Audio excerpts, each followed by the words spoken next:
We need to talk about Godzilla x Kong. But with the film still in cinemas, it's going to be a while before we get decent footage to play with. Along with the cinema tickets being as pricey as they are, that means details are going to be sketchy and editing is going to be minimal. But like I said, we need to talk about the great wrongs of Godzilla x Kong. So let's do this. Dragons! Oh my god, he just ran in.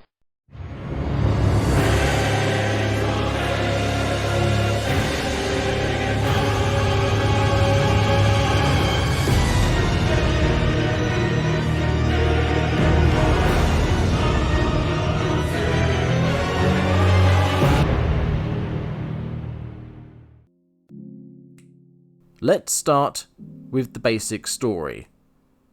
Kong accidentally opens a hole into the Hollow Earth of the Hollow Earth whilst hunting wolves. We'll leave questions for after the summary.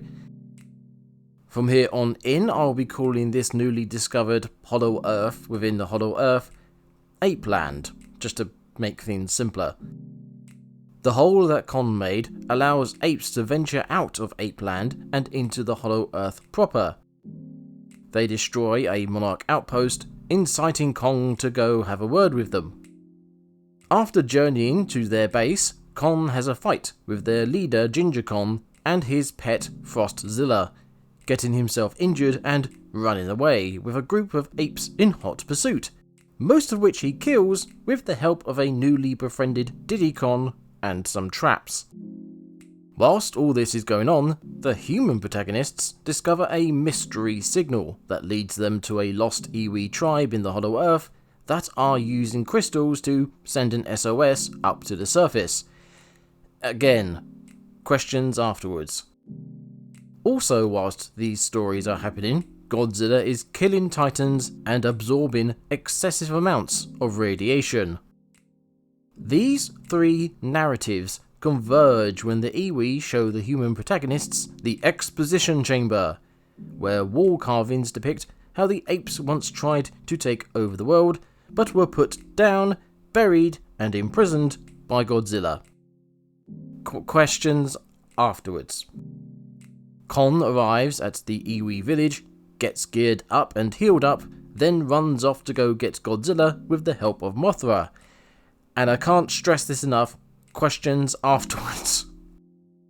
A fight in Egypt later, Kong, Godzilla, and Mothra return to the Hollow Earth just as the apes arrive at the Iwi village, having followed Kong there. They fight underground, they fight overground, and the good guys win. The film ends with Godzilla sleeping in the Colosseum of Rome, Kong becoming the new ape leader of Apeland, and the human protagonists carrying on doing whatever the hell they're doing. As I said, there's going to be a lot of missing details here because there comes a point where a badly made film is hard to keep track of. But we have enough to go on to begin picking this film apart and show just how bad it is. First off, the hole into Apeland. How is that opened up? Kong led a pack of Titan wolves into a bunch of traps he set up, including a spiked pit and a rock fall. Apparently the spiked pit just so happened to be dug right over a crystal cave leading down into Apeland, and the rock slide falling into it opened it up. Initially I was going to tear into this coincidence, but a lot of stories begin with such things, so as much as it is incredibly coincidental, it's not so bad. On top of this, Kong might be here because this is close to where they found the last remnants of the apes in GVK. I doubt it, considering that place looked barren as all bloody hell, and this area looks lush and verdant. Also, the crystal cave might be where Ginger Kong got his crystal garage door opener, which might also be where Godzilla buried the apes before, and we do see crystals jutting out of the ground in the area, reinforcing this possibility. Not that any of this is mentioned in the film, but we can infer it somewhat if we think about it. After the hole is made, apes jump out of it and smash up the nearby Monarch outpost. Question: how come Kong didn't encounter these apes or stop them? That's because he was up on the surface getting his tooth seen to. Wow, that was unluckily coincidental. It's even more coincidental when we find out where the hole is in relation to the ape base, how deep the hole is, how steep-sided it is, and how far away the Monarch outpost is from the hole. That is to say, a very long Titan walkway, literal miles deep, cliff face sheer-sided, and far enough away that the hole and the outpost are never in the same shot. Very coincidental. Keep this in mind for later. The loss of contact with the outpost leads the human protagonists and Kon to come down and see what's going on. I questioned the fact that the outpost is so far from the portal entrance into the Hollow Earth. Oh, they finally gave these things an official name. They're definitely portals. Not that this explains them at all, nor does the film ever try to, but there we go. Sticking with Kong, he jumps down the hole into the crystal cave, and as I said, he falls for a good long distance, which, considering he's a 100-meter tall Titan, that's potentially miles deep. And this hole is made of flat-faced, steep-sided crystal columns. Keep that in mind for later as well. Just outside this cave are some apes that Kong beats up or kills. He kills one by pushing it off a cliff and letting it fall to its death, but I'm pretty sure we've seen Kong fall further than that and survive. Anyway, Kong makes the newly acquainted Diddy Kong lead him to the ape base camp. They walk through one region after another, after another, after another, through rocky badlands and jungles and lakes and grassy hills, finally traversing across a lava-scoured wasteland to the ape camp. Why the apes are living in this hellscape and not the jungle, I have no idea. There's a lot of questions I have about this area, but I'm going to leave those for another video. This one is going to be long enough as it is. I'll jump to the end of this scene where Kong gets injured by Frostzilla and runs away. So Kong gets injured by Frostzilla and runs away. The next time we see him, he's using a bunch of traps and the aid of Diddy Kong to kill off pursuing apes, managing to kill all but one that sneakily follows him afterwards. Kong then limps his way to the Iwi, with Diddy Kong helping him stay upright. I must say, the first time I saw these scenes, I thought we were still in Apeland, that the traps were ape traps that Kong recognised and was using against them, and the Iwi village was close by, also in Apeland. It was only later that I realised that these traps were Kong's traps, and the Iwi village wasn't in Apeland, but in the Hollow Earth proper. With that realisation, I had to have a lie down. Kong, suffering from frostbite in his arm and clearly limping when killing off the apes, somehow ran all the way back from the ape base to his home. Across Lava Land, over hills and valleys, past the Great Lake, through the jungle, past the rocky badlands, and, most incredibly of all, climbed one-handed up the miles-high, sheer-sided crystal column cave, all while the apes were hot on his heels, uninjured and far more rested than Kong, who had just finished fighting Ginger Kong and Frostzilla. This is unbelievably ridiculous. Kong should have passed out from pain and exhaustion ages ago, and either been captured or killed by the pursuing apes. But then it gets even sillier when Kong stumbles his way over to the Iwi village, which is yet even further away from when Con started. Bloody hell, film. Alright, let's jump over to the human story. There's not a lot to tell here, it must be said. There's a whole thing with Jaya, but I'll keep that for another video. Bar one thing that I'll bring up in a bit. Blimey heck. The human protagonists detect a signal that had been detected by the outpost earlier, but no one had given it much thought. It's not like strange globe-spanning signals have been important to the Monsterverse before, right? Anyway, now the team follow the signal to an unexplored area, get lost in the woods, have someone get eaten by the only human-sized creature in the entirety of the Hollow Earth, then stumble into some iwi ruins. I can't remember exactly how they found the ruins, so I'll leave off any comments on that for now. But what I will say is, by pushing some stones, they activate a stream that guides them to an organic barrier that's very reminiscent of Mothra's egg. This thing is huge, and it makes me wonder how they hadn't spotted it before. This barrier is one of many things which is invented for this film and never explained.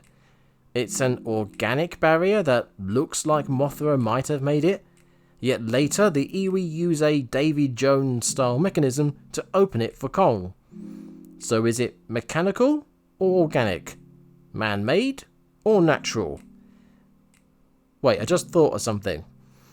When they open the barrier for Con later, how did they know Con is outside? You can't see through the barrier, so how did they see him? Also, these iwi have never met Kong, and as we learn, are afraid of apes. So why did they open the barrier for Kong? Granted, all this happens when... Actually, I'm getting ahead of myself. The human protagonists meet the iwi at Spear Point, and are shown that the signal they've been detecting was them rubbing crystals. Why? So they can signal for help from Godzilla. Why? Because, well, I'm not 100% sure. In the exposition room, we get this line. For centuries, there was harmony. The Titans were the guardians of nature, and the great apes became the protectors of humanity. As I've mentioned before, this line is rubbish, because humans are part of nature. This whole part of the film is a bit sketchy in my head, as by this point I was losing the will to live. From what I recall, the apes went bad, enslaved Frostzilla, and tried to take over the world, only for Godzilla to bury and imprison them in Apeland.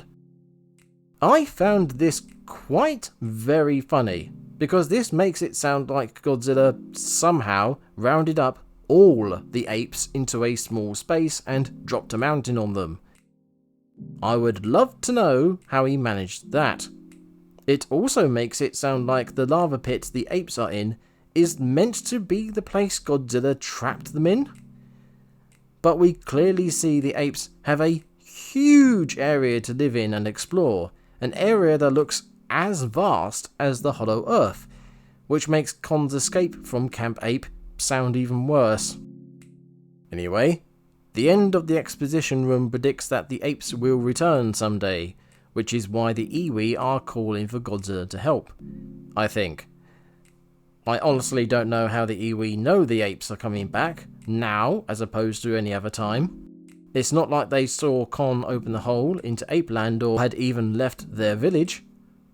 I would also like to know how the people who carved the prediction knew the apes were alive and not crushed by the avalanche Godzilla dropped on them.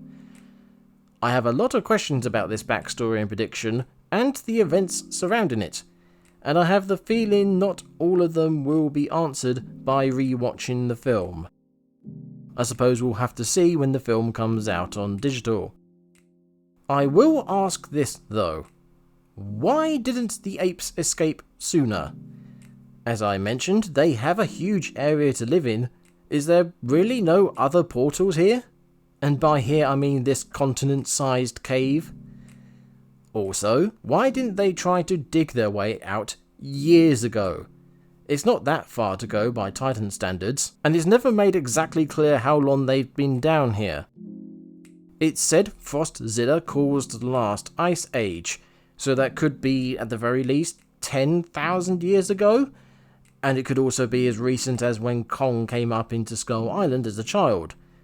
So yeah, the timescale should allow for them to start digging, you'd think. Also, when they were let out by Kon, why did none of them find and or use the portals in the Hollow Earth? The film tells us that the Iwi are hiding portals so the apes don't find them and use them to get back to the surface. Another reason I was confused as to where the Iwi were. If the goal of the apes is to use the portals to get to the surface, then why, when they climbed out of the hole, did they not use the ones that Monarch have been using? Later, after following Kong to the Iwi village, an ape sees a portal and runs back to tell Ginger Kong. Why didn't that happen when they came out of the hole? Like I said, lots of questions, almost certainly no answers. And whilst recording this audio, I've just thought of something else. Take everything I said about Kong escaping pursuit and then getting to the Iwi village. Now apply that to an entire tribe of giant apes and Frostzilla. I don't even. I'll finish this section off by talking about Jaya. Jaya is shown to be having psychic visions that, along with the signal, lead her and the team to the Iwi village. The Iwi declare she is the chosen one for some reason, and need her to awaken Mothra. I was excited to hear this, believing we were about to get another Mothra hatching, possibly with the old classic singing. Instead, Jaya climbs a crystal pyramid, sticks her hand out, and poof! Mothra appears out of nowhere. I would like to say that this was the thing that made me lose all interest in Godzilla x Kong. This was not the only thing that made me lose interest in Godzilla x Kong. We'll talk about that in a sec. Up on the surface, Godzilla has been killing titans and eating radiation. Gone are the days when a single titan awakening was a major event that had the whole world worried and took up an entire film. Now they are popping up and being put down in a matter of minutes, with the most boring combat you've ever seen. I watched Godzilla, bloody Godzilla, ripping and tearing and blasting kaiju to bits, and I couldn't have been more bored or disappointed. For everyone who praised Godzilla vs. Kong as being better than King of the Monsters, is this what you wanted? In one of my previous videos, I said that if there was a good reason for Godzilla to turn into Pinkzilla, and the story was told well, I'd be all for it. I am not all for it. Godzilla eats a nuclear power plant, then killed a titan just so he could steal their sleeping spot for a day, and become Pinkzilla. This is supposedly because he heard the Iwi SOS and decided to get buff before going to help them. Despite this reasoning, Kong needs to go up to the surface to get Godzilla. Why didn't Godzilla go down to the Hollow Earth of his own accord? Don't know. I don't think Godzilla x Kong does either. Sound a bit harsh? Just you wait. As I said before, a limping, frost-bitten Kong arrives at the Iwi village with the help of Diddy Kong, collapsing before the human protagonists. Using some bullshit tech stolen from Star Trek, the team decide Kong is suffering from frostbite. Brace yourselves. The team then declare that Monarch has experimental powered exoskeleton Titan tech that just happens to be in the Hollow Earth, is in fact at the nearby outpost, but was luckily not destroyed by the apes along with the rest of the outpost. It's also ready to be used, has medicine that can fix Kong's exact medical condition, and the piece of armor/powered exoskeleton that has been made just so happens to be the precise limb that Kon needs fixing, even down to the exact length up his forearm. All of this, plus the tricorder, plus the Davy Jones mechanism, plus the Mothra teleporting, all in a short space of time, absolutely broke me. But that's not the bit that made me want to walk out of the cinema. That was the end of the Egypt fight. After getting his Titan tech, Jaya tells Kon to go get Godzilla, which he does with Mothra following close behind. For some reason, Godzilla is pissed at Kon, despite them leaving on good terms at the end of GVK, and a fight happens in Egypt, which of course is at the pyramids. The fight is short, silly, and would have been more entertaining if not for how we got to it, or the use of yet another landmark that people recognise. The fight ends when Mothra blasts Godzilla and Kon with wind, then Mothra puts Jaya on a rock and Godzilla has a psychic conversation with her. Bloody hell film. No, I don't care that this is meant to be a callback to the Heisei era. The Heisei era made it make sense. It's just one more badly implemented, empty reference, just like the bloody hand. Oh yeah, let's talk about that. The bloody hand imagery appeared in the trailer and everyone thought this was some kind of symbol for Ginger Kon.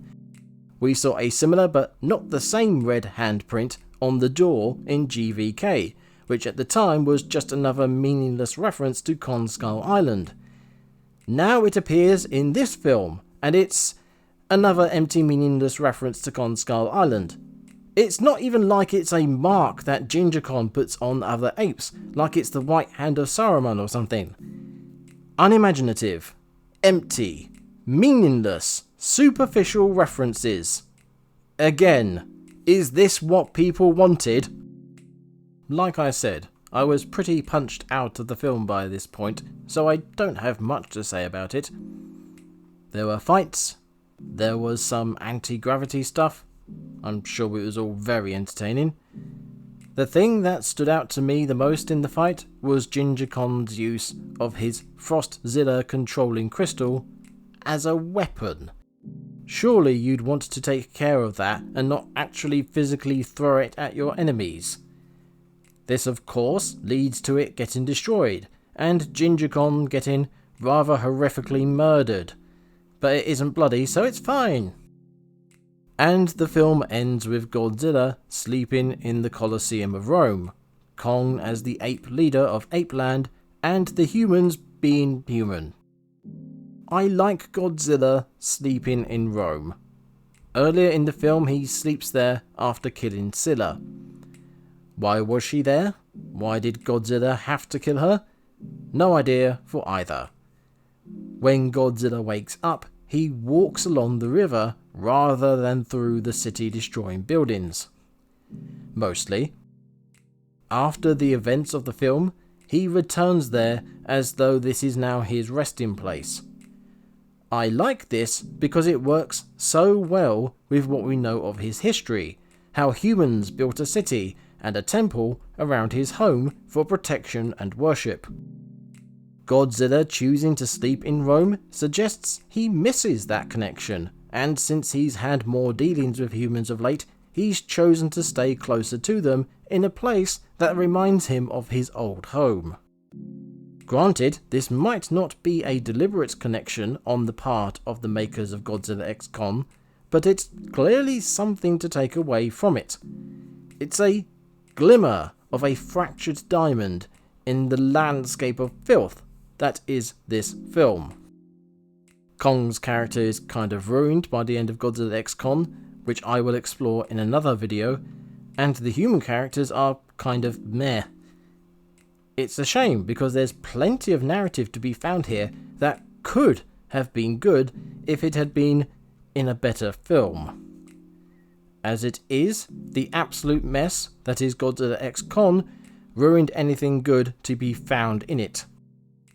and I hope you will join me for future videos as we explore why this film did it all so wrong. Last but not least, thank you for watching.